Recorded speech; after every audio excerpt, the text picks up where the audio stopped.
Welcome to my channel. My name is Joshua Parks-Stanford. And I'm Alicia. And today we're reading chapter 8 of Genesis in the NLT version. You say NIV, but yeah. So today we're going to be doing part 3 of the story of Noah and the flood. Then something in the title. But yeah, let's get this party started. 8.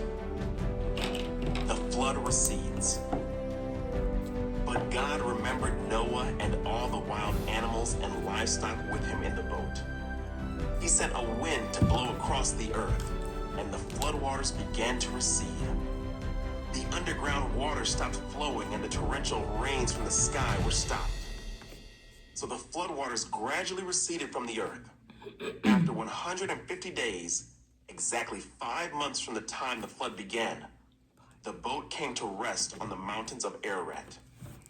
2.5 months later, as the waters continued to go down, other mountain peaks became visible. After another 40 days, Noah opened the window he had made in the boat and released a raven. The bird flew back and forth until the floodwaters on the earth had dried up. He also released a dove to see if the water had receded and it could find dry ground. But the dove could find no place to land because the water still covered the ground. So it returned to the boat, and Noah held out his hand and drew the dove back inside. After waiting another 7 days, Noah released the dove again. This time, the dove returned to him in the evening with a fresh olive leaf in its beak. Then Noah knew that the floodwaters were almost gone. He waited another 7 days and then released the dove again. This time it did not come back. Noah was now 601 years old. On the first day of the new year, 10.5 months after the flood began, the floodwaters had almost dried up from the earth. Noah lifted back the covering of the boat and saw that the surface of the ground was drying. 2 more months went by, and at last, the earth was dry. Then God said to Noah, "Leave the boat, all of you, you and your wife and your sons and their wives. Release all the animals, the birds, the livestock, and the small animals that scurry along the ground, so they can be fruitful and multiply throughout the earth." So Noah, his wife, and his sons, and their wives left the boat.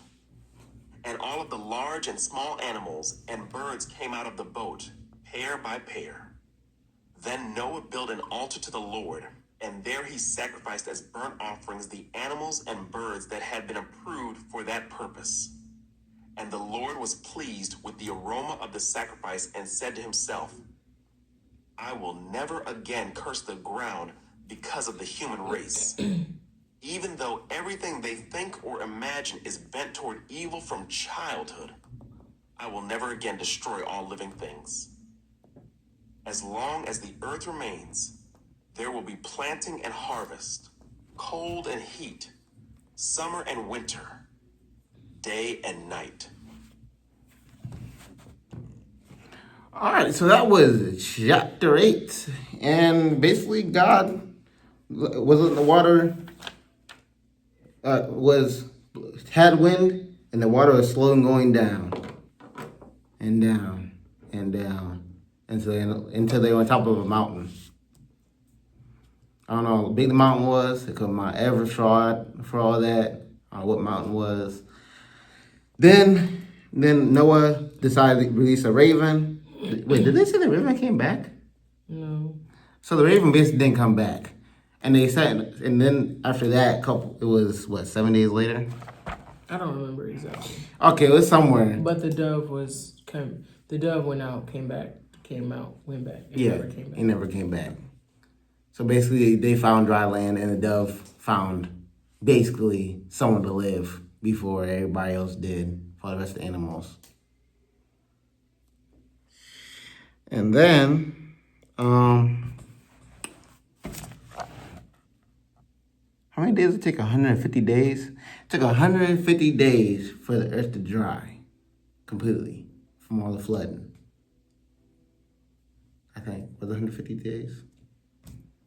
It's not. I mean, I feel like I don't remember, but that's. Okay. I feel like that's not a significant fact. It's probably not. Sorry. Okay.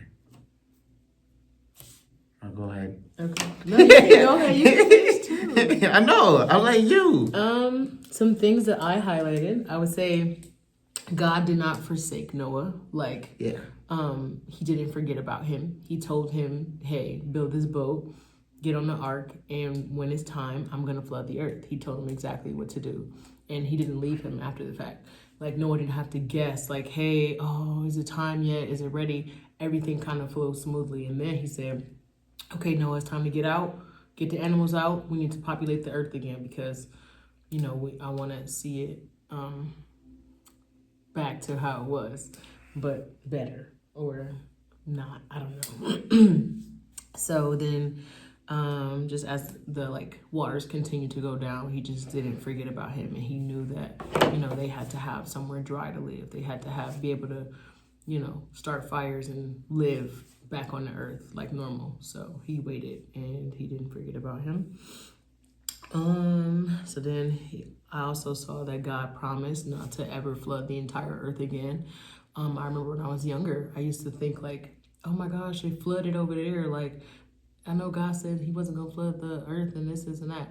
He said he never flood the entire earth. So he would never eliminate an entire all the living creatures in the earth like he did before. So there are times where we will get certain areas that'll have more floods or fires or something that get destroyed, exactly like natural disasters. But God promised never to ever do that to the entire earth and to get rid of the entire human race just because of how our hearts are. We are born terrible, terrible people, and we all have sin in our heart. And so he said because of this, he would never, ever do this again. And that was shown by a rainbow. So I think there's a lot of misconception about what the rainbow means nowadays. And it doesn't mean it. I mean, we are very inclusive of everybody. And God loves everybody just as much as he loves anybody. But the rainbow signifies that he will never, ever do that again to us. And that there is a rainbow at the end of the waters and showers. Yeah, waters. Yeah. I was in the tunnel, but that's the way in the tunnel. Yeah. And then also I wrote down the sacrifice that Noah made to God over the altar. So he built an altar to the Lord and then he offered burnt sacrifices. It kind of makes me question though, a little bit, he got 2 of every animal, but some animals were made for sacrifices. So does that mean some of the animals that were back in the day never made it farther than 900 years? Yeah, because some of them they had to eat, obviously, and some of them they had to use for sacrifices for burnt offerings. So did he have extra, or was it only the 2 and they just had to be the ones to be sacrificed? I guess it's only the 2 and the rest would be sacrificed. So we haven't even seen every single animal that got made. Yeah, I think so. That's crazy. So that made me think in real life, nowadays we don't see every single animal. Well, exactly. Got made either. We can see, but we can see how some things have been distinct. But we've also been exposed to some of those animals and then they became extinct. You know what I mean? So polar bears. To just know oh my gosh, there's so many more. I just can't imagine things that we haven't even discovered. It makes me just wonder how heaven's gonna be. Am I gonna see I don't know, just things that have weird names and that I never even knew about. Yeah. But then also to go along with that, just the pleasing smell of aroma from the sacrifices. That's how they kind of addressed sin back in the day. In the Old Testament, they offer burnt sacrifices to the Lord as opposed to repenting now that we have and having that closeness relationship with Jesus instead of just burning things. But I feel we still have, we don't have burnt sacrifices, but we do have sacrifices still. When we have the, what you call it, before Easter, or before Resurrection Sunday, right. It's we have this fasting, that's what the word is. Yeah, fasting. So we sacrifice something for a good month or 2. Yeah. That we don't do. Not every religion does that though. Yeah, not every religion does that. But yeah, it's no longer like killing animal sacrifices. Yes. So that's kind of crazy. I mean, that's good because I'll be scared to kill an animal. I'm still killing most today as well. Okay, but you know what I mean. Like I'm not about to go kill this pig and put him up, and you know what I mean. Like they used to smear the blood on the door, and like that's for me. That's a lot. But if it's for the Lord, you know what? Gotta do it. But yeah. Yeah. So that's all I got from that. That's all I got from that too.